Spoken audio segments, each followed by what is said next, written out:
Well, it's Christmas Eve, and of course my kids are off doing their thing, so it's just my wife and I.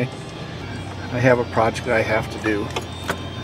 It looks to me like this is going to be the last day in quite some time that it's actually safe to do any felling out here, because we're going to have some high winds coming up pretty soon.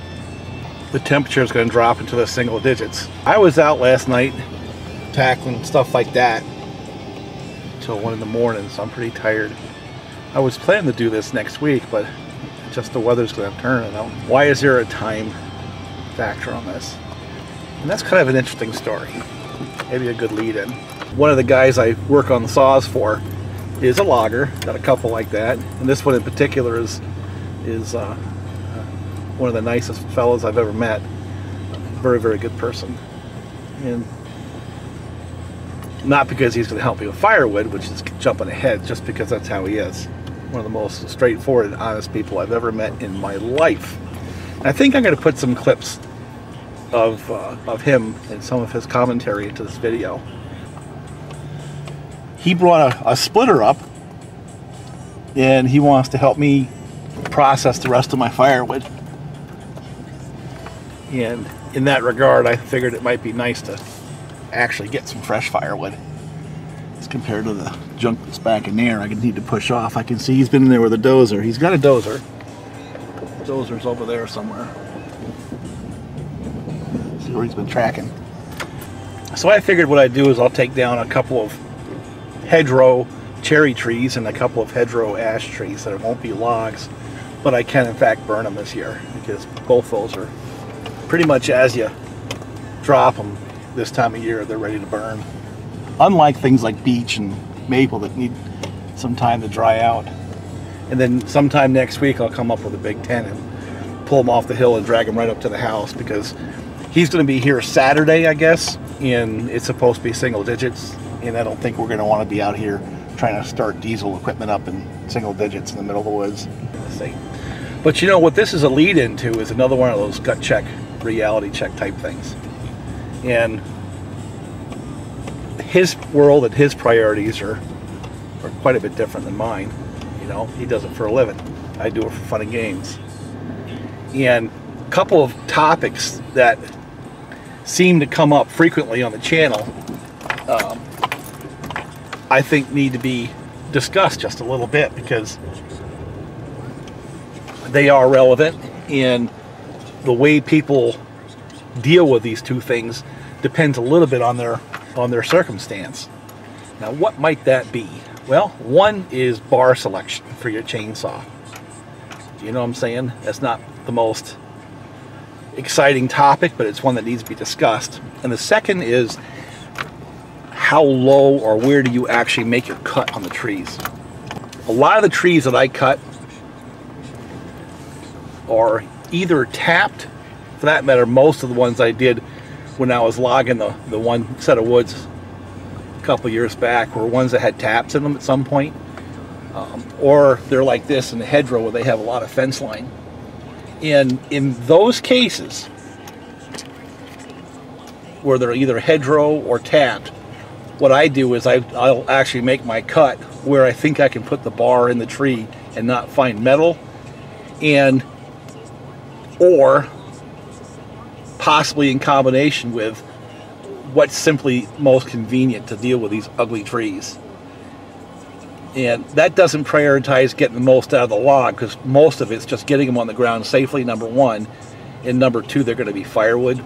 Or the ones that are logs that have been tapped, oftentimes the place that I sell them to is going to hack off the first 4 to 6 feet of that tree anyway, because they don't want to have any chance of getting metal in their sawmill.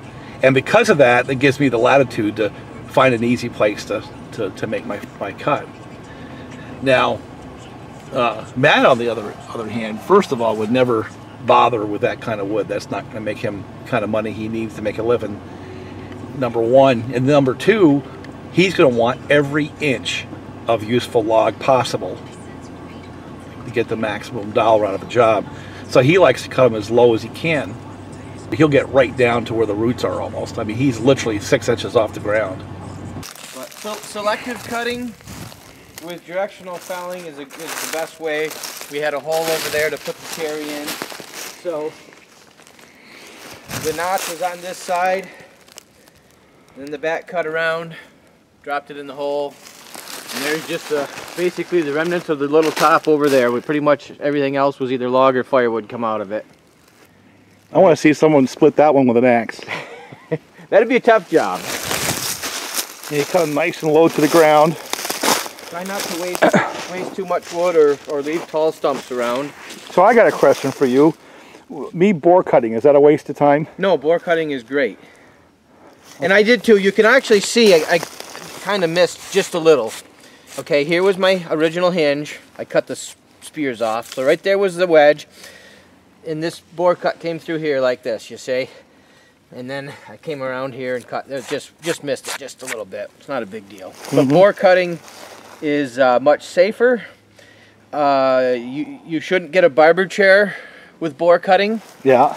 And actually too, if you notice, I saw it. It took a little hinge out. You take the middle of your hinge out, and it won't get fiber pull that way. Yep.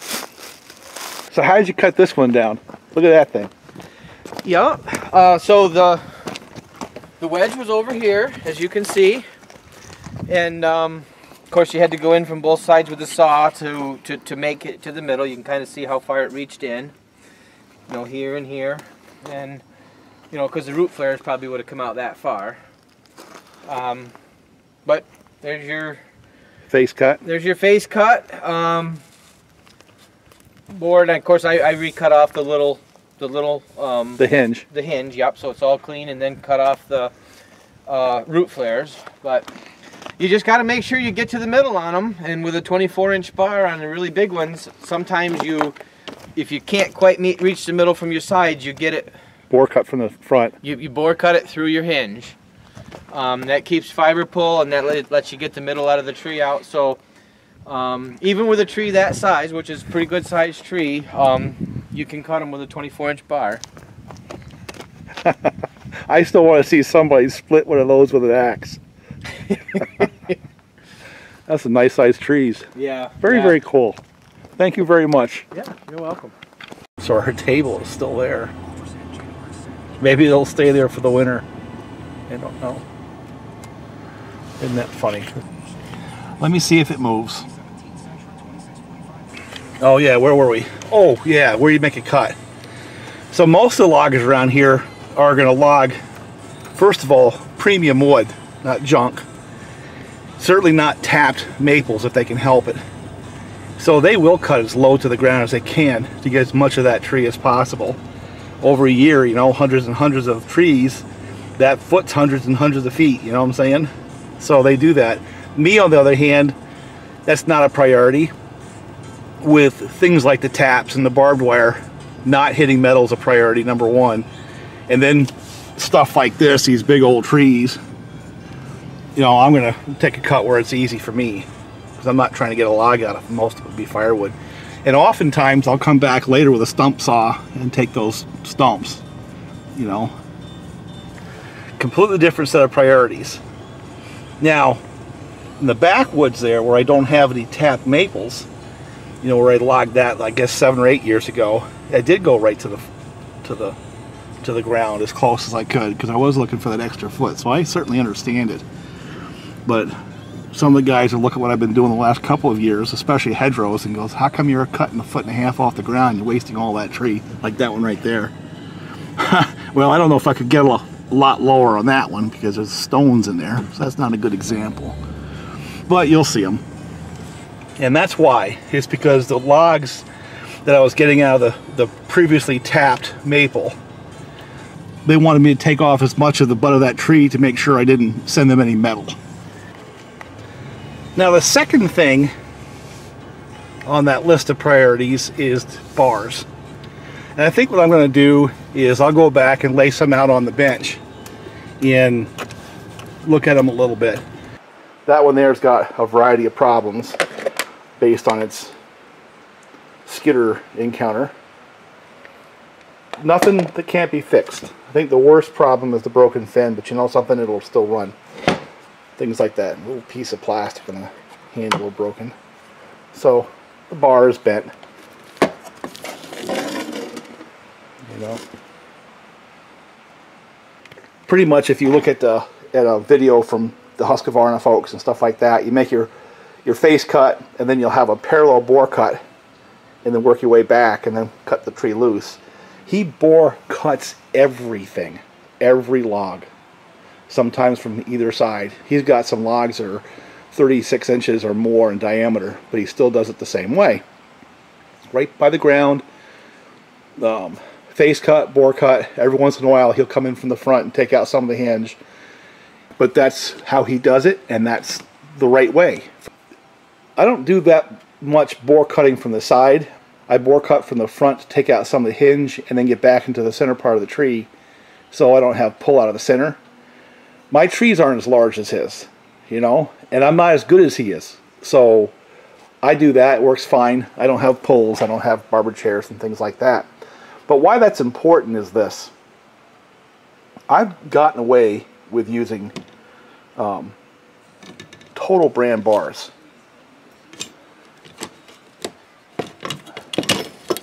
These, and they've done pretty well for me, right? And I let a couple of those bars go to him and a couple others who log the same area, probably use the same technique, and they didn't last a week. They blew up their tips. So I asked them what bars they like, and they all said steel. They like their steel bars. Even if they can adapt them to Husqvarna, they like the steel bars. And they'll take in a pinch an Oregon power match. So I thought about that a little bit. Can you tell what the difference is? Yeah, number of rivets. The total only has 4 rivets holding that together. The steels that he uses have 6. The Oregons, or Husqvarnas, they have 5. The Foresters, the pro level, have 5. And here's an old Oregon from years gone by. But right there, that little detail right there is one of the reasons why steel is a big brand around here. Everything's hardwood, it's gnarly. The guys, based on what the buyers want, they bore cut everything. Every tree gets that nose stuck in the tree. Every one. When I'm bore cutting, you know, I might do my face cut to right there, and I might take the blade and go in like that a little bit, but I'm not just plunging it all the way through the tree every time. So in my world, that's adequate, that works. Plus I have the lightweight, and I've got plenty. Where in his world, that thing doesn't last a week. Not just this fella, Matt, but also the other major logger that I do work for. They just gave up on the totals. And that's why. So, cut location and bar selection. And last but not least, the fallout from having that cross performance top end take out a couple of saws was actually devastating, you know. From my perspective, it doesn't matter as a hobbyist, but from his perspective, it's a waste of time. I had him testing some of my saws and they came apart, and I'll try to fold in some video. The reference he's using are the 2 saws that died with that one cross top end. And I guess what I'm trying to get to in this is an event like that damages the credibility of both the shop, the brand, everything involved. Even if it's a friend, and even if you're up front and say this is a research project, having a failure at that level, a part failure at that level, has a lot of downstream, you know, effects, and there's a fair amount of fallout. In his mind, he's a whole lot less interested than he was in trying to work those Chinese saws because of that experience he had with the 2 saws that were built with that one cross top end. But you know, the reason I bring this up is not just him, it's me. I mean, I'm very leery of anything from that cost performance, even though I understand that it's good stuff, you know, and that might be an anomaly. It doesn't matter. It's just because of the experience I had with that particular cylinder and basically the carnage that was as a result. Even though intellectually I may understand that that was an anomaly, I'm just busy, you know, and I'm not as interested in risking my time as I was before, any more than Matt is. So there is fallout. So you people who sell parts and do repairs, when you start thinking about dealing with a person who's a professional, the metric has to be completely different than the person who's a hobbyist like myself. One bad experience like that and he's done. He doesn't have time for it. And I said from the very, very beginning with the aftermarket saws that they're really not quite ready for a professional user at this point. Even with that first Hudzel's 372 when I did that review, oh my God, almost 3.5, 4 years ago, that was my impression then. And really nothing has changed that for me now. In the Farmertec 660s, we've developed them to the point where, from a hobbyist standpoint and for a user like myself, they're adequately reliable, and the kind of things that fail I can fix and really don't care. But for a guy like that, OEM is best. It has to minimize the chance of failure because time is money and it's a tool, it's not a toy. The fellow I've got right next to me has got some experience with breaking my Chinese saws. Isn't that fair? That's fair. One he likes, and the other two broke. They had the cross top ends, and they broke. And as a result, from what I can tell, that kind of puts a cloud on all of them because those two broke rapidly. And but the bottom line is this: they're not holding up to a pro level. Is that fair? That's fair to say. Yes, but they do have their place within reason. But from my experience so far, I think the inexpensiveness isn't worth the amount of breakdowns we've had so far. That includes the cross performance top. Right, yes. Yeah. If those two crosses didn't blow up, would you feel the same? I'd probably feel better about them because we had it go twice. Right, same top end. Yes. Took out two bottom ends. What is it you liked about the modded saw? The Farmer Jones build, the one that had the pipe on it. Well, that thing ran strong and it ran good. That saw did real well. That was the main falling saw I used at that job down in Richford, and that saw worked real well. So making another one of those would be possibly a worthwhile endeavor, right? I think so. Okay. The other thing I've noticed on those saws, you got to be very careful not to over tighten the nuts on the sides. Right. We pulled the one stud out of the casing. And then the other one stripped the threads off of the stud where the nut goes on. Those studs aren't long enough to fully use the whole nut either, if you notice. Oh, I did notice that. Yes. So if they were an eighth of an inch longer, that could help. So let me go see if I can get some OEM ones, and we'll just stuff them right in the saw. Could do that. Yep. And I wasn't over tightening them. No. You know. I was being careful of them. So the point is the fact that we had problems with that, it's a problem. The seals on the gas caps are a problem. We put some different seals in there and then tighten them up with a bar wrench, more than just hand tight, and that did seem to fix the problem. You were saying about the chain adjusters. Yeah, the chain adjusters on the Chinese ones, it seems like the chain is harder to keep consistent. They would get loose real quick and easy. You got to snug them back up, more so than the regular steel or the regular Husqvarnas. But you like the 385 and the 390s? Yeah, yep, real well. I'll wait till you see the veneer sticks up top. This pile of wood is just the wood here on the right is just firewood. The wood on the left is the saw logs, and then the veneer sticks are up top. And you were using the 390s on these? Yep. It's not a Farmy. That's a Uniforest. Remote control. How does that work? Real good. Real good. They're great winches.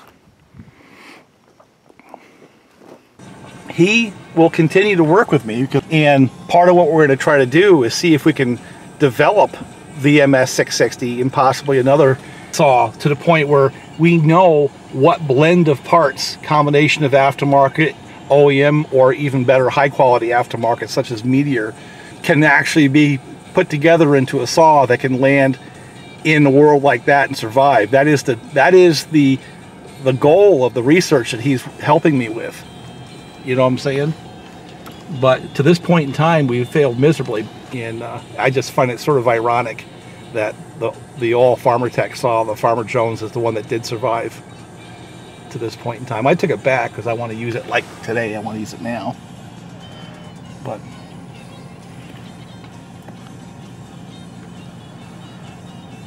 different realities.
That's actually quite a big tree. It's actually two trees. This is going to be a little bit crazy. I'm not sure how I'm going to do it just yet. And it's entangled with a couple of locusts. Boy, I missed that other tree. I got it down. It was another ugly hedgerow tree. But these are the case in points where how low I cut to the ground is not really that important. Probably not the best tree to do this evening, but see how entangled stuff is? And what I have is I have a tree to the back that I can get around behind. You know, I can escape underneath that. I don't see anything on that side that's going to come down. There's a lot on this side that wants to come down. And that's really two trees. And the one to the right there wants to go the wrong way. And I'm going to have to keep an eye on that one. But what I'm going to do is just do a big giant face cut there and then work from the back. Of course, I got to bore cut it to cut the heart out, and that gives less distance for me to have to cut around in order to get the tree down. But that one to the side there, I'm a little nervous about that. I may cut some of that off.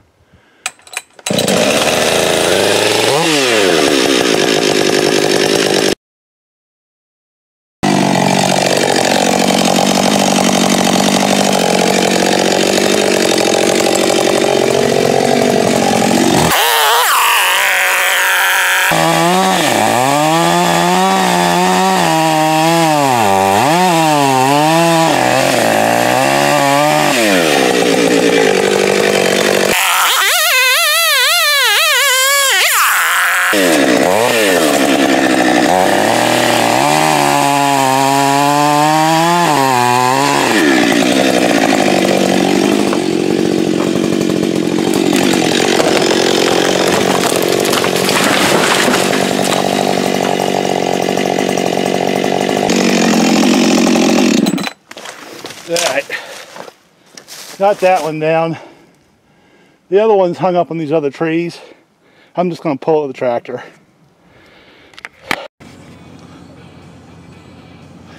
So that's my reality. Ugly trees, all kinds of nasty fence wire and all that kind of crap to work around.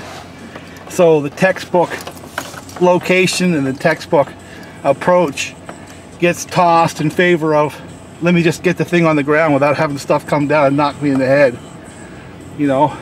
And there it is, it's on the ground. So there's another one done the hack way. That's going to generate a lot of firewood right there. Now I had the camera pointed the wrong direction when the other one came down. That one actually came down pretty nice, and the stump was pretty nice. That one I had more room to work